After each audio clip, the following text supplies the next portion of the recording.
언시국 TV 핫 인터뷰. 오늘은 20회 기자의 날 기자의 혼상을 받은 한겨레 신문의 박용현 논설위원을 만납니다. 저는 지금 한겨레 스튜디오에 와 있습니다.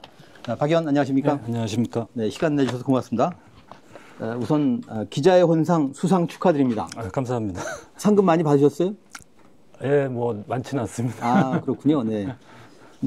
한잔 할 정도의 돈밖에 못 받으신 거군요. 네, 알겠습니다. 20회에 걸쳐서 한겨레 기획연재, 검찰을 묻다 시리즈 연재하셨지 않습니까? 네. 다소 무리해 보입니다만, 이 시리즈의 메시지를 다소 무리하지만 한 줄로 압축한다면은 예. 뭐라고 요약을 하시겠습니까? 예, 상당히 어려운 질문인데요. 생각해 보면 검찰도 민주주의의 일부여야 한다. 저는 이렇게 좀 요약하고 싶은데요. 모든 권력은 민주적이어야 한다는 게 당연한 우리 헌법 원리인데, 그게 그동안 그리고 모든 권력은 국민으로부터 나온다는 게 헌법에도 명시되어 있고, 근데 이제 검찰은 거기에서 예외이지 않았나 그동안. 그래서 주권자인 시민들의 통제를 벗어나서 어떤 독자적인 권력 집단이 돼버린 그런 모습을 정상적인 상태로 돌려놔야 된다. 그런 게 제가 그동안 쭉 하고자 했던 말의 핵심인 것 같습니다. 네, 그렇군요. 저는 박 의원 칼럼을 보고 알았습니다만은 프랑스의 사법부는 일개 기관으로서 행정부, 행정권에 속해 있다고요. 그래서 프랑스의 경우 입법, 행정, 이권 분립이라고 하셨던데. 네. 그러니까 삼권 분립이 금과 옥주는 아닌 모양입니다.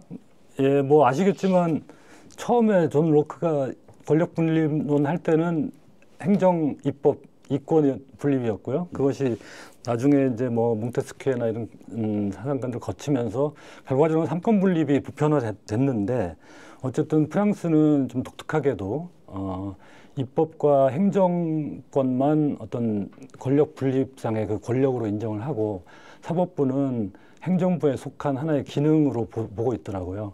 네. 예, 그것이 앙시앙 레짐 당시에 법관들이 이른바 이제 법법 귀족이라고 해서 상당한 전횡을 행사하고 권력의 편에 붙어서 일반 민중에게는 가혹한 판결을 내리고, 이런 것들이 쌓이면서 혁명기에 사법부에 대한 어떤 응징이랄까요? 그런 것들이 있었고, 결국 그래서 사법부 어떤 선출되지 않은 권력, 정당성이 없는 권력에 대해서는 믿지 못하겠다.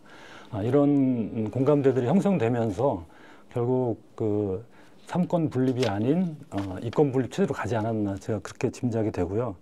하지만 기능적으로는 사법부의 독립이 보장되는 것은 맞습니다. 헌법상에서도 대통령에게 사법부의 독립을 보장해야 된다는 의무를 부과하고 있기 때문에, 그런 어떤 실제 기능에서는 삼권 분립이 이루어지지만 그 위상이랄까요? 이런 데서 좀 차등을 두고 있는 것이죠. 네. 사실 입법, 행정, 사법 3권이 다 왕조 시대에는 모두 절대 왕권이었지 않습니까? 네.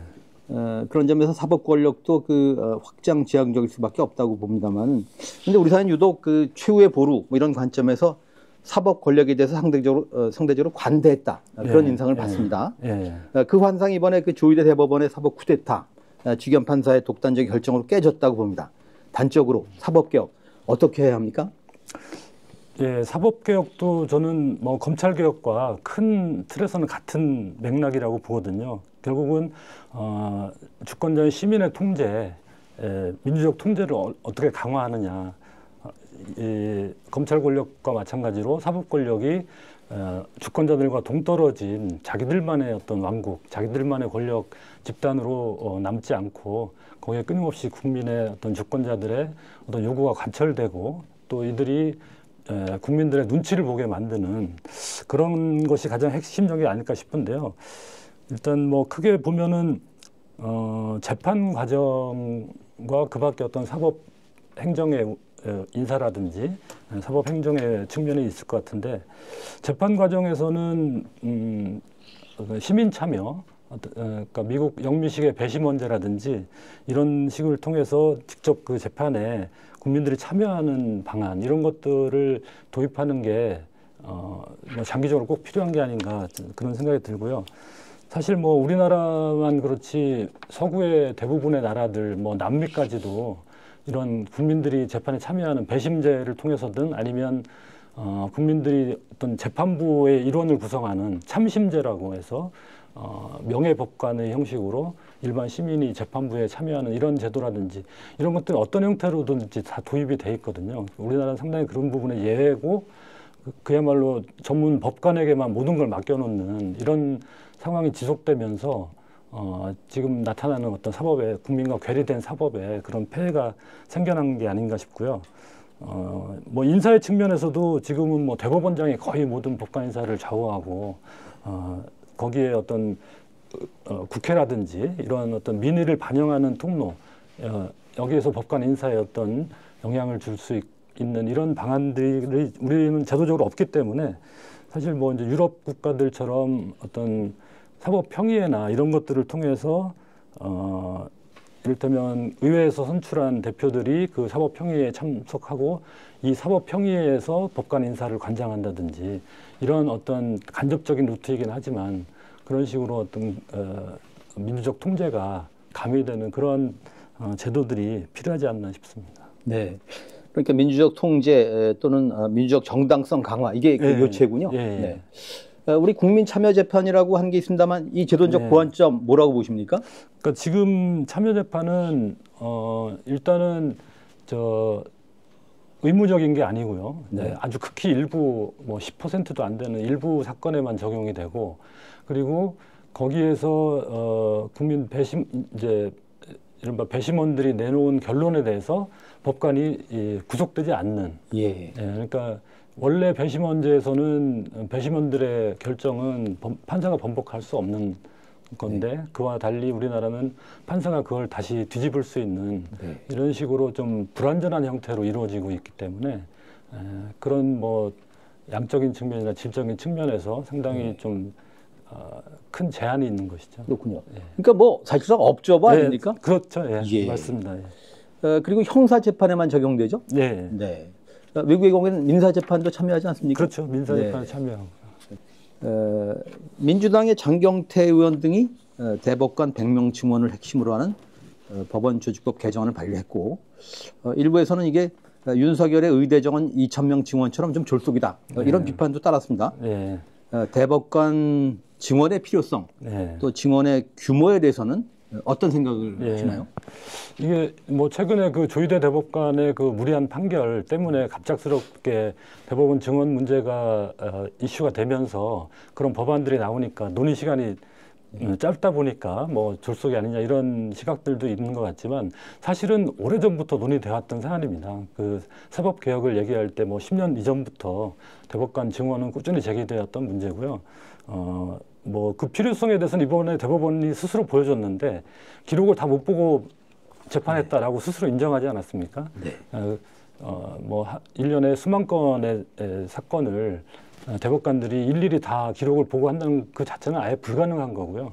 그렇기 때문에 최소한 어떤 대법원 판결의 질을 높이고 그리고 소송 당사자인 국민들한테 승복을 받아낼 수 있는 그런 게 되려면 대폭 증원이 필요하다고 보는데요.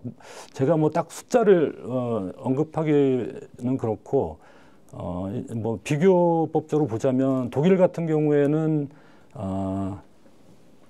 연방헌법재판소 밑에 그 5개 전문화된 대법원이 있거든요. 그러니까 일반 민형사를 다루는 법원도 있고 노동, 사회, 행정, 재정 이런 식으로 분야별로 전문화된 대법관이 있고 그 중에서 뭐 일반 민형사 사건을 다루는 대법원만 해도 뭐 100명 이상 그래서 전체적으로 보면 한 300명 이상의 대법관이 있다고 그러고요. 프랑스도 한 200명 수준, 이탈리아도 뭐 그 정도 수준이라고 합니다. 그러면 인구 대비로 보면은 뭐 독일 인구나 프랑스 인구가 우리보다 뭐 8천, 6천 뭐 이 정도인데 비교해 보자면 한 200명 가까이는 뭐 직접 비교를 해보자면 필요하지 않은가. 그래서 최소한 뭐 100명 정도는 되는 게 맞지 않나 저는 개인적으로 그렇게 생각합니다. 그렇군요. 100명이 이렇게 무리한 숫자는 아니란 말씀이군요. 알겠습니다.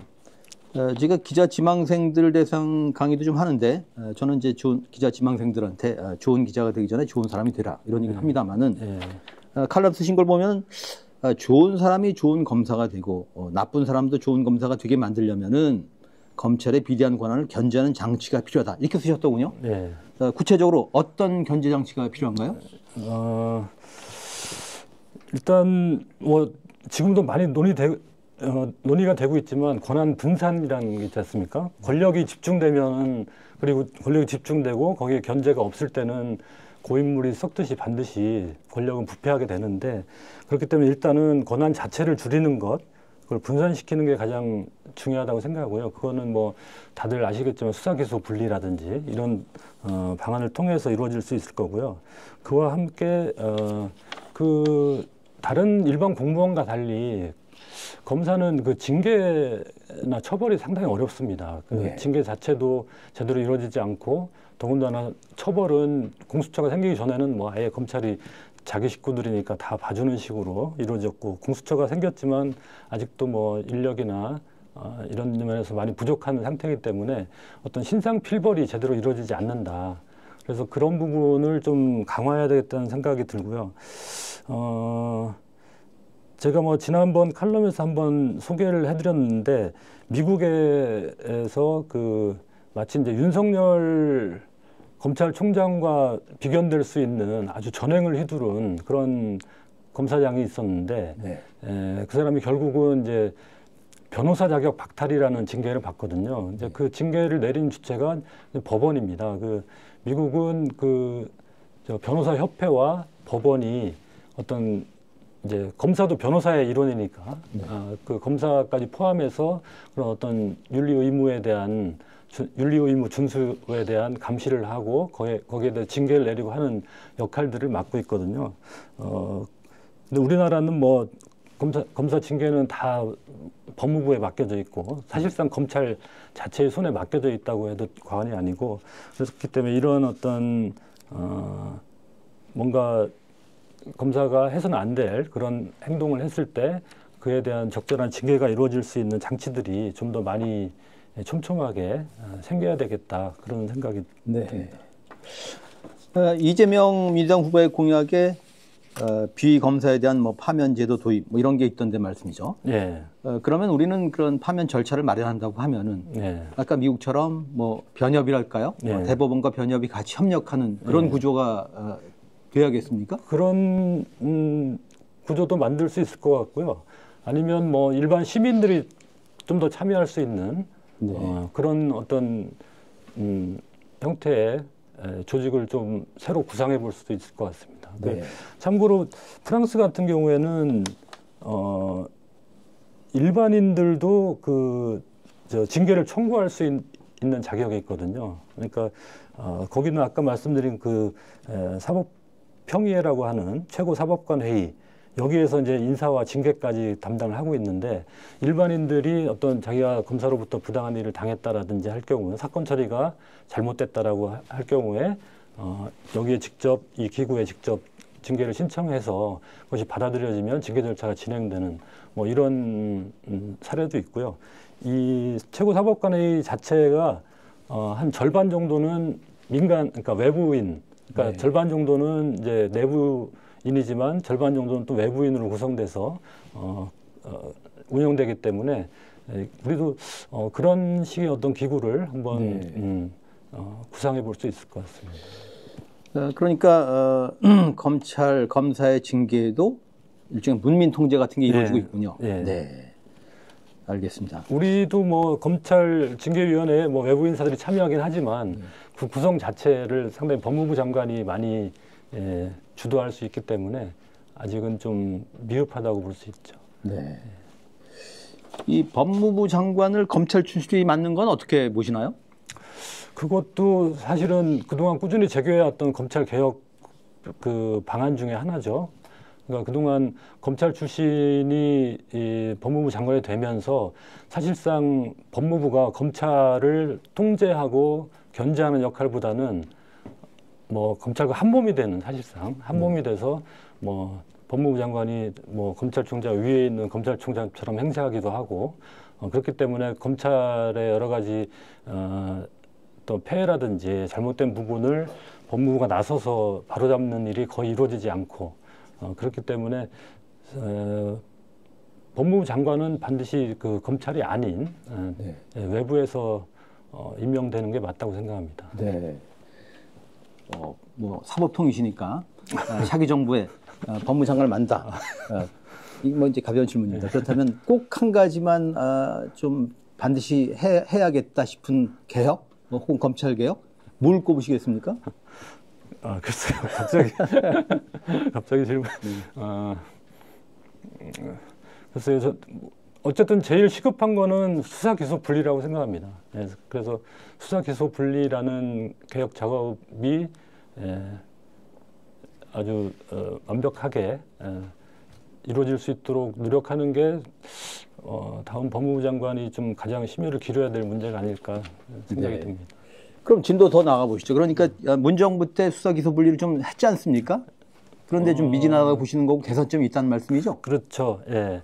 사실 뭐 검찰 수사를 일부 제한하는 그 정도 선에서 그쳤지 않습니까? 그렇지만 뭐 그걸 또 윤석열 정부 들어와서 바로 또 시행령을 통해서 뭐 또 말장난 등 해서 말장난 해가지고 그걸 또 다시 거의 원상복귀 시켜 놓는 식으로 그게 이제 무산된 거죠. 그러니까 좀 더 과감하게 수사 기소 분리를 명확하게 추진하지 못했던 게 좀 패착이었지 않나 그런 생각이 듭니다. 어떻게 해야 명확해지는 겁니까? 지금 여러 가지 구상이 나오고 있듯이 아예 그 검찰을 기소청으로 기소 역할만 담당하는 기관으로 다시 재탄생시키고 수사 기능은 중대범죄수사청이라든지 수사 기능만 갖는 조직으로 다시 분리하는 그 정도가 돼야만 수사 기소 분리라고 할 수 있지 않을까 생각됩니다. 네, 알겠습니다. 김학의 전 법무차관 억울한 옥살이를 했다는 이유로 국가로부터 1억 원이 넘는 형사보상금을 받게 됐더군요. 네. 검찰 출신인 김 전 차관 케이스는 검찰의 기소 편의주의와 제19 감싸기의 폐단을 잘 드러냈다고 봅니다. 네. 그럼 그 검찰의 기소 편의주의 문제, 이 문제는 어떻게 풀어가나요? 예.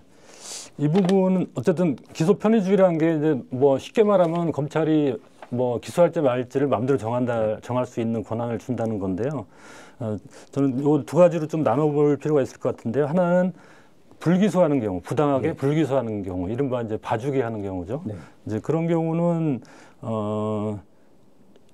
독일 같은 경우에는 이제 기소 법정주의라고 해서 어떤 혐의가 발견되면 무조건 기소를 하게끔 의무화하는 방식을 채택하고 있고요. 이제 기소 편의주의와는 반대인 거죠. 그렇게 할 경우에는 사실 자기가 발견한 혐의를 아예 덮어버리지 않는 한 그거를 봐주기 해서 불기소할 수는 없는 상황이 되니까요. 그런 게 있고, 일본 같은 경우에는 불기소한 사건을 검찰 심사회라는 제도를 통해서 다시 재검토하게 할 수 있는, 그래서 검찰이 좀 부당하게 불기소한 것 같다 싶으면 검찰 심사회가 그 사건을 재검토해서 이거는 기소하는 게 맞다라는 결론을 내면 검찰이 해야만 하는 그런 제도들이 있고요. 또 하나는 이제 두 번째 측면은 이제 부당한 기소, 이른바 좀 표적 수사를 통한 기소라든지 이런 어떤 의도를 가진 그런 기소를 견제하는 방안은 뭐 아까도 말씀드렸지만 배심 제도를 통해서 어떤 기소 대배심을 통해서 검사가 기소하기 전에 시민들로 구성된 그 배심원들이 기소할 사안이다라는 결정을 얻어야만 기소할 수 있게 한다든지 이런 뭐 다양한 우리가 참고할 수 있는 그런 뭐 다양한 제도들이 이미 많이 있고요. 그런 것들을 우리 실정에 맞게 뭐 적절하게 도입하는 것이 필요해 보입니다. 네, 그러게요. 그러니까 부당 기소도 문제지만은 불기소가 뭐 특권 같지 않습니까? 네. 지난 정부에서는 특히나 이제 그런 부분, 김건희 씨에 대한 불기소라든지 그런 부분이 더 또 한 축으로 두드러졌죠. 네. 그러니까 마치 법원의 3심제처럼 기소도 2심제처럼 운영할 수 있는 거군요. 그렇죠. 이를테면 이제 검사가 기소해야겠다고 생각하는 것들은 이제 미국에서는 그럴 경우 이제 대배심에 올리면 대배심에서 이제 시민들이 기소할 사안이냐 아니냐를 결정해 주는 거죠. 네. 검찰의 독점적인 영장 청구권, 이것도 문제지 않습니까? 군사 쿠데타의 산물이라고 볼 수 있을 텐데 말이죠. 그 영장 독점 청구권이 이번에 그 내란 세력의 비호에도 악용됐습니다. 이 문제, 검찰의 독점적인 영장 청구권, 예. 이건 어떻게 고쳐야 됩니까? 예, 뭐 결론부터 말씀드리자면 폐지해야죠. 그러니까 근데 대신에 헌법에 명시되어 있기 때문에 이제 개헌을 해야 된다는 조건이 있긴 한데요.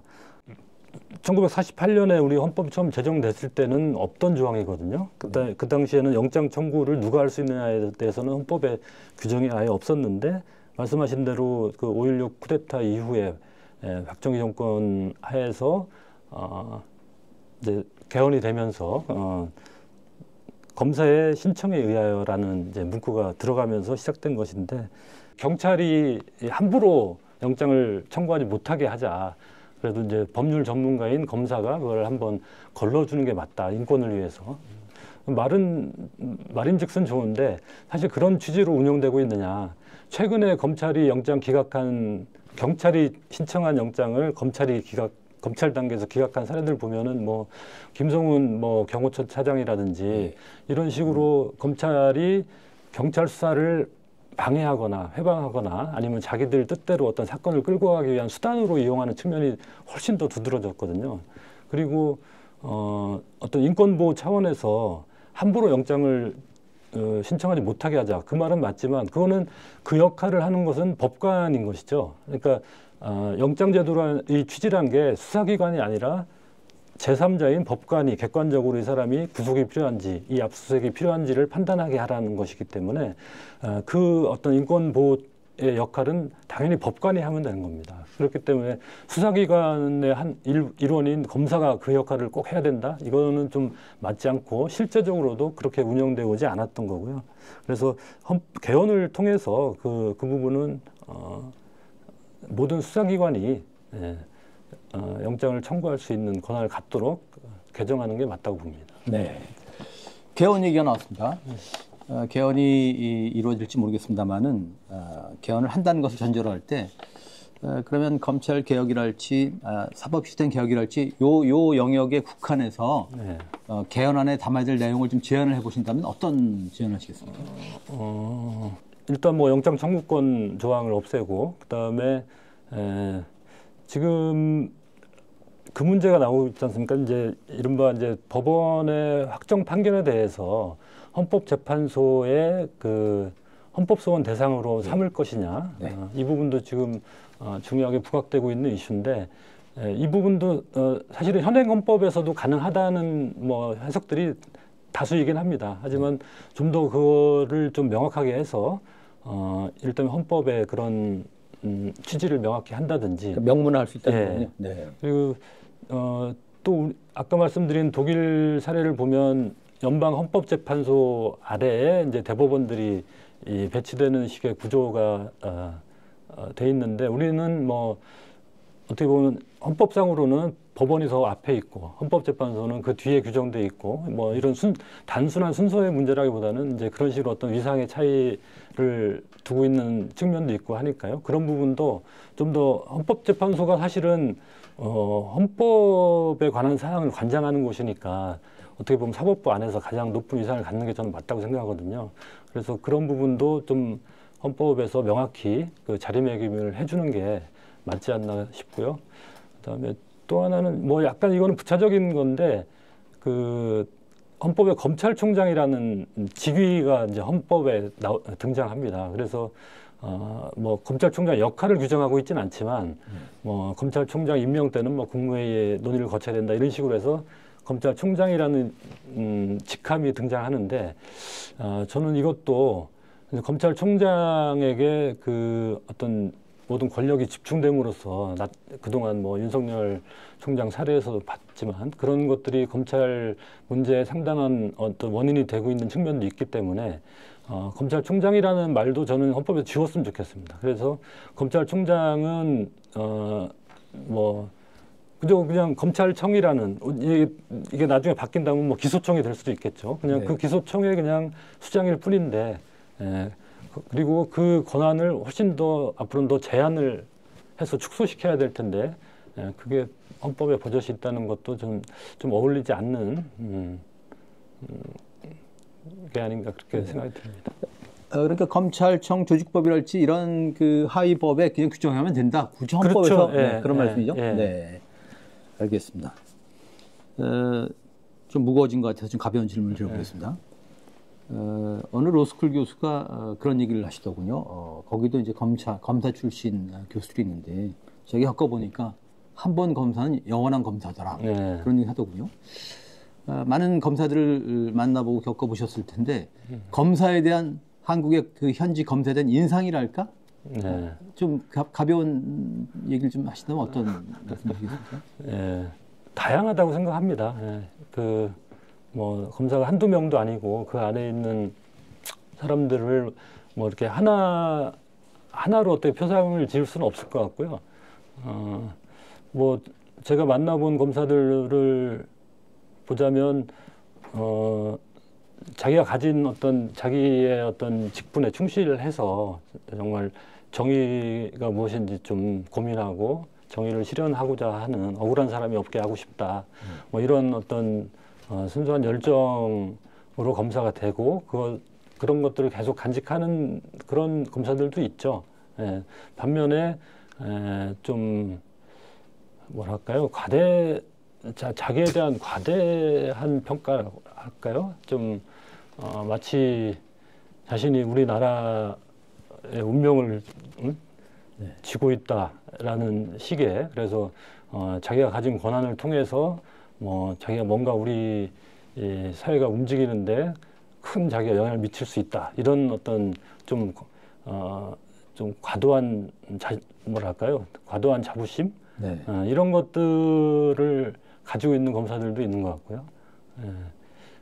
이제 그 후자 같은 경우가 좀 위험한 거죠. 사실 검사란 역할이 범죄 수사에서 기소하는 역할이거든요. 그거는 사실 아무것도 아니지 않습니까? 범죄가 있으면 당연히 수사해서 기소하면 그만인데, 그 과정에서 이거를 자기가 이 사건을 어떻게 비튼다든지 어떤 의도를 가지고 어떤 수사를 이끌어 나간다든지 이런 걸 통해서 어떤 정치적이나 사회적으로 어떤 우리 사회의 흐름을 자기가 좌우할 수 있다라는 그런 과도한 어떤 자기 평가, 이런 것들 때문에 그동안 검찰이 좀 잘못된 길을 걸어왔지 않나 그렇게 생각됩니다. 어찌 보면은 그 수사권도 쥐어졌기 때문에 어찌 보면 뭐 말하자면 뭐 조선제일검 이런 이야기도 수사권을 주었기 때문에 나온 얘기 아니겠습니까? 기소만 만다고 하면은 훨씬 그런 문제가 축소되지 않을까 그런 생각이 듭니다. 예. 하긴 말씀하신 대로 그 한국일보 강철원 사회부장이 칼럼에 뭐 그런 얘기를 쓴 것 같습니다. 평범한 검사들의 마음을 얻지 못하면 검찰개혁 다시 실패할 거다. 그렇게 본다면 검찰개혁을 과연 기술적으로 혹은 얼마나 이 정교하게 정책에 접근해야 될 거가 이런 생각도 드는데 말씀이죠. 좀 문정부의 그런 시행착오를 우리가 좀 복기를 해볼 때 검찰개혁에서 좀 유의할 점이랄까 그런 것들이 좀 있습니까? 아무튼 아까도 잠깐 말씀드렸지만 문재인 정부에서는 어떤 큰 틀에서의 방향 설정을 일단 좀 잘못했던 것 같고요. 수사기소 분리라는 데 좀 더 초점을 맞춰서 가져가야 되지 않았나 싶고, 정권 초기에 그 적폐청산 수사라든지 이런 부분을 이제 검찰에게 맡겼지 않습니까? 그걸 통해서 결국은 검찰이 다시 자기들의 존재 이유를 과시하게 되고, 그것이 또 당장 그 당시에 적폐청산에 대해서는 여론도 호의적인 반응을 보일 수밖에 없는 상황이었고, 이런 것들을 통해서 검찰개혁의 동력을 좀 초기에 잃어버린 게 아닌가. 그래서 새 정부에서 검찰개혁을 추진한다면 좀 초기에 좀 분명한 방향을 가지고 힘있게 추진하는 게 일단 가장 중요하지 않을까 싶습니다. 그리고 말씀하신 이제 평범한 검사들의 마음을 얻는다는 거는 사실 아까 제가 말씀드린 그 첫 번째 유형의 검사 같으면 이런 큰 방향의 검찰 개혁에 대해서 동의하지 않을 수는 없을 겁니다. 검사가 정말 인권의 옹호자로서 국가 어떤 법집행이라는 공권력 행사를 하지만 동시에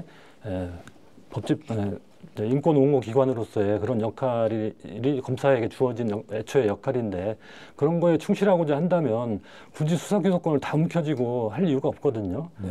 뭐 수사는 수사에 특화된 그런 기관에 맡기고 자기는 그 수사기관이 인권을 침해하지 않으면서 정당하게 수사하고 있는지를 감시하는 역할을 하고 거기에 따라 수사 결과를 자기가 판단해서 그 수사 내용에 어떤 문제는 없는지 이것이 과연 기소할 만한 것인지를 아주 객관적으로 판단해서 기소할 건 기소하고 아닐 건 안 하고 이렇게 한다면 사실 검사 본연의 역할은 다 하는 거거든요. 그렇기 때문에 그런 검사들 그런 어떤 검사의 소명을 가지고 있는 검사들에게는 지금의 검찰개혁 방향이라든지 이것이 결코 뭐 그들의 마음을 얻지 못할 일이 아니다라고 저는 생각이 듭니다. 두 부류를 소개를 설명을 하셨는데 그러니까 예를 든다면 이문정 검사 같은 사람이 전제에 속하는 검사겠고 그럴 수 있겠죠. 말씀 들어보니까 직접 만나뵌 적 없어가지고 그렇군요. 네.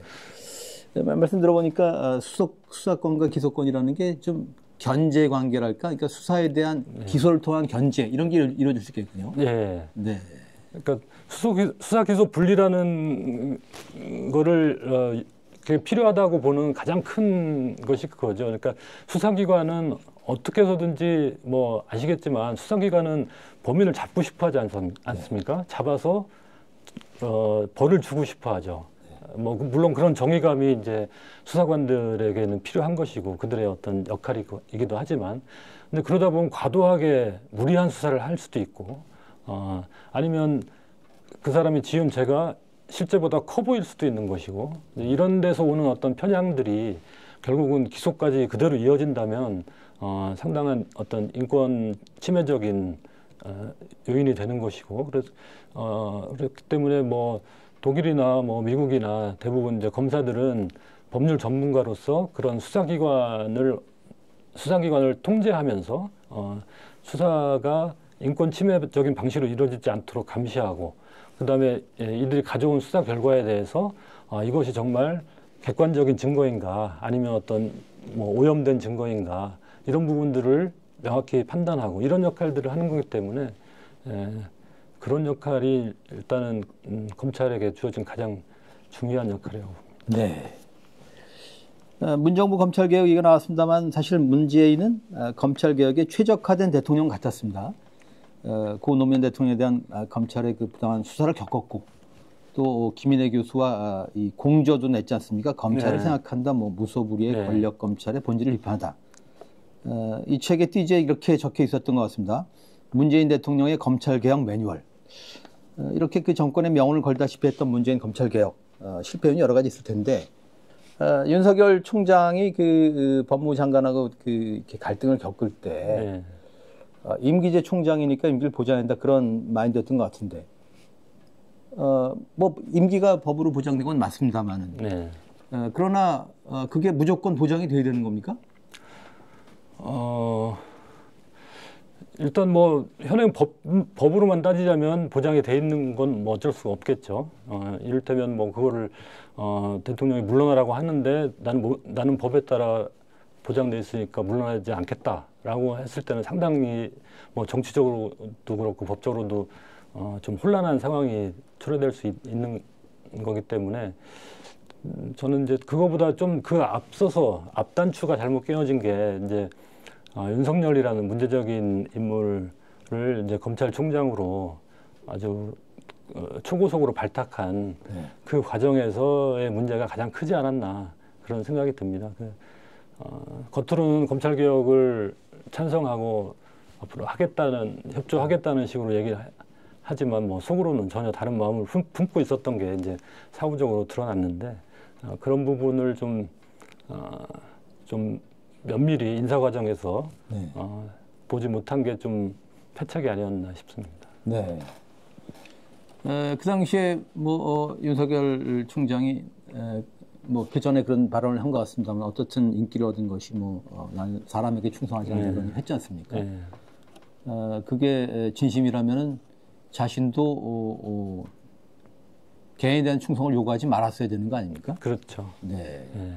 그 말이 참 많은 사람들한테 뭐 영향을 미치고 뭐 그 어떤 정치적으로 도약하는데 큰 밑거름이 됐던 것 같은데 그 말은 좀 뒤집어 보면 좀 위험한 것이기도 하거든요. 그러니까 물론 어떤 대통령이라는 권력자에게 무조건 순응한다든지 이것도 문제지만 그것도 잘못된 것이지만 다른 한편으로 대통령은 국민이 선출한 민주적 정당성을 가지고 있는 지도자인데 어떻게 보면 이제 국민을 대리하는 거기에 대해서 자기는 뭐 무시하겠다 거의 이런 만약에 그런 식의 발언으로 해석할 수도 있는 것이고 그렇다면은 그 말은 다시 돌려 말하면 자기는 민주적 통제를 받지 않겠다. 그러니까 그러게요. 그 명문화된 규정은 없어진 것 같습니다만 검사 동일체라는 게 그렇게 검찰 조직의 DNA처럼 아예 그 자리 잡은 거 아닙니까? 예.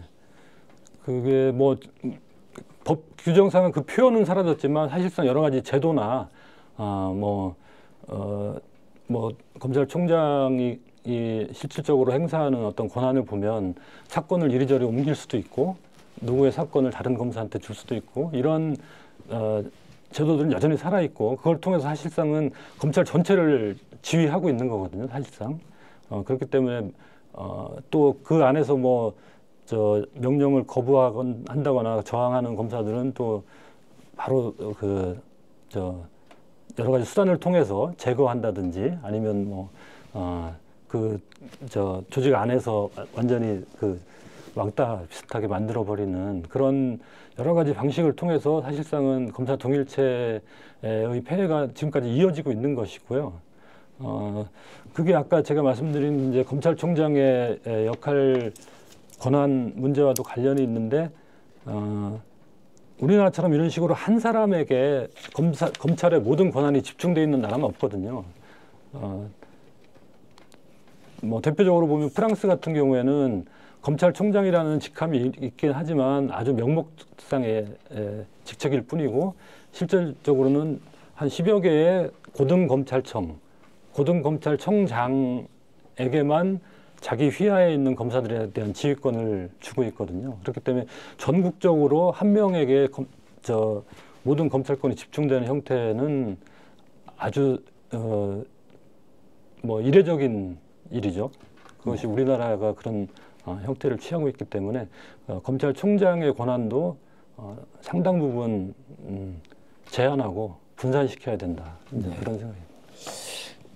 이제 새 정부가 출범하면은 과거 문정부 때 적폐청산처럼 내란 청산이라는 그 과제를 이제 수행을 해야 될 텐데 말이죠. 네. 문정부 때 말하자면 경험을 바탕으로 해서 우리가 일종의 레슨이랄까요?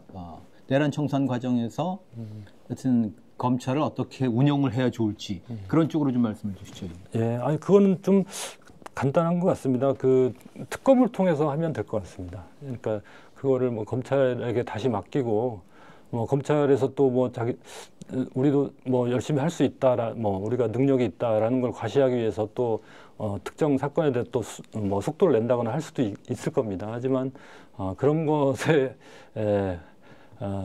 현혹되지 말고 예, 아무튼 특검을 통해서 이 내란 청산 부분은 명확히 해결하는 게 가장 좋은 방안인 것 같습니다. 네. 이 언론계로 돌아온다고 하면은 화제를 좀 바꿔볼 때 이제 기자단 문제가 있지 않습니까? 예. 기자단 문제 그 표본 같은 기자단이 말하자면 법조 기자단 같은 생각이 듭니다만은 법조 기자단을 골고한 그 검언 유착 문제 이 문제는 어떻게 풀어야 됩니까? 예, 뭐 쉽지 않은 문제죠. 오래전부터 문제 제기가 되었지만 뭐 아직까지 크게 바뀐 것 같지 않은데 일단 검찰 쪽에서 검찰 측면을 보자면 그 검찰이 이제 자기들에게 어떤 유리한 어떤 피의 사실 이런 것들을 언론에 흘려서 어떤 사건을 여론 재판식으로 끌고 가는 그런 것들을 많이 해왔고 그것이 이제 검찰 입장에서는 기자단이란 것이 이제 그 자기들의 그러한 목적을 달성하는 데 있어서 하나의 발판이 되는 거지 않습니까? 그렇기 때문에 그런 여론재판식 수사 이것을 빨리 없애는 게 중요하다는 생각이 들고요. 이것 마찬가지로 뭐 외국에서는 그 검사가 어떤 법정 밖에서 어떤 자기의 공식적인 수사 절차 이외에서 뭐 언론의 어떤 특정 피의자에 대한 여론을 악화시키기 위해서 아니면 그 사람에 대한 비난을 높이기 위해서 어떤 발언을 한다거나 이런 부분을 많이 제재하거든요. 그러니까 수사 과정에서 특정 사실을 흘려서 어떤 여론을 막 몰아가려는 이런 식의 수사를 좀 탈피하고 수사를 좀 신속하게 진행했으면 좋겠어요. 이것이 막 오랜 기간 끌면서 그 과정에서 거의 뭐 재판이 끝나다시피 거의 뭐 유죄 뭐 이런 식으로 기소될 시점에는 이미 죄인이 돼 있는 이런 상황이 비일비재한데 수사기간을 최대한 짧게 해서 신속하게 수사하는 게 또 인권을 위해서도 올바른 방향이고요. 그리고 나서 기소를 한 다음에 그다음 법정에서 정말 이 사람이 그 잘못을 저질렀는지 여부를 공개된 법정에서 판단하게 하는 것 이것이 가장 중요하지 않은가 싶고요. 언론 쪽도 마찬가지로 그런 수사 과정에서 물론 언론이 스스로 어떤 탐사 보도를 한다든지 스스로 취재를 통해서 어떤 사건의 전모를 밝혀내고 이런 활동들은 반드시 필요하죠. 하지만 검찰에 의존해서 검찰이 흘려주는 큰 그림의 어떤 조각일 수밖에 없는 그런 팩트를 가지고 크게 뭐 불려서 보도한다든지 이런 것들을 지양하고 수사 과정보다는 그 공판 과정, 재판 과정에 대한 보도에 좀 더 집중하는 게 좀 더 인권 이런 원칙에도 맞고 우리 사회가 좀 불필요한 그런 어떤 불필요하게 요동치는 그런 것도 좀 막을 수 있는 방법이 아닌가 싶고요. 제가 하나 좀 이 점에서 강조드리고 싶은 거는 결국 이제 언론 수용자의 측면인데 사실 이런 일들이 계속 벌어지는 게 결국은 언론 수용자들이 거기에 반응하고 검찰이 의도한 어떤 방향대로 또 막 그 여론이 쏠려가고 이런 것들이 반복되어 왔기 때문에 검찰도 언론도 그런 유혹에서 벗어나지 못하는 것 같거든요. 근데 지금은 저는 그렇게 봅니다. 우리 시민들이 상당히 이제 그런 부분에 대해서 인식이 높아졌고 검찰의 어떤 본질, 검찰이 지금 해온 일들에 대한 인식도 분명해졌기 때문에 앞으로는 뭐 검찰이 그런 어떤 여론 조작 이런 것들이 결코 만만하지 않을 것이다. 그러니까 깨어있는 시민들이 그걸 보고 평가할 것이기 때문에 그런 부분은 뭐 과거만큼 그러지는 않을 것이고 점차 좀 정상화돼 가지 않을까 저는 그런 기대를 좀 가지고 있습니다. 네. 아까 그 수사는 좀 신속하게 하고 재판 과정에 다투는 게 좋겠다 그런 말씀하셨습니다만, 우린 그 반대로 하다 보니까 어쩌면 그 언론 보도도 공판은 별로 관심이 없고 뭐 그런 문제 생기지 않습니까? 사실 공판 과정에서 많은 중요한 것들이 나오거든요. 그러니까 이를테면 검찰이 수사 관련된 브리핑을 한다고 하면은 결국은 자기들에게 유리한 자기들을 어떤 자기들의 심증을 이제 굳히는 쪽의 어떤 증거들이나 진술들 이런 것들을 슬쩍슬쩍 얘기해 주잖아요. 하지만 반대되는 증거는 얘기를 안 하죠, 굳이. 그렇지만 이제 공판 과정에서는 이제 그 반대되는 증거라든지 진술들이 또 나올 수 있고 그걸 양쪽이 똑같이 공방을 펼치는 것이기 때문에 그 과정을 면밀히 추적 보도하는 게 정말 그 사건의 진실에 다가갈 수 있는 그런 방식이라고 생각이 들고요. 앞으로는 언론이 좀 더 거기에 집중을 해야 되지 않겠나 그런 생각이 듭니다. 알겠습니다. 이 마지막 질문인데 말씀이죠. 법주통 기자로서 나름의 그 정치적 상상력을 발휘할 때 이 남과 같은 검찰공화국 문제 해결의 관건 내지 핵심 의제가 뭡니까? 질문이 너무 어려워서 결국 뭐 지금까지 말씀드린 거에 뭐 다 요약판이라고 할 수 있겠는데요. 검찰의 이제 제자리를 찾아주는 것인데 검찰은 어떤 범죄를 수사해서 법을 집행하고 뭐 수사는 이제 앞으로 또 분리해야겠지만요.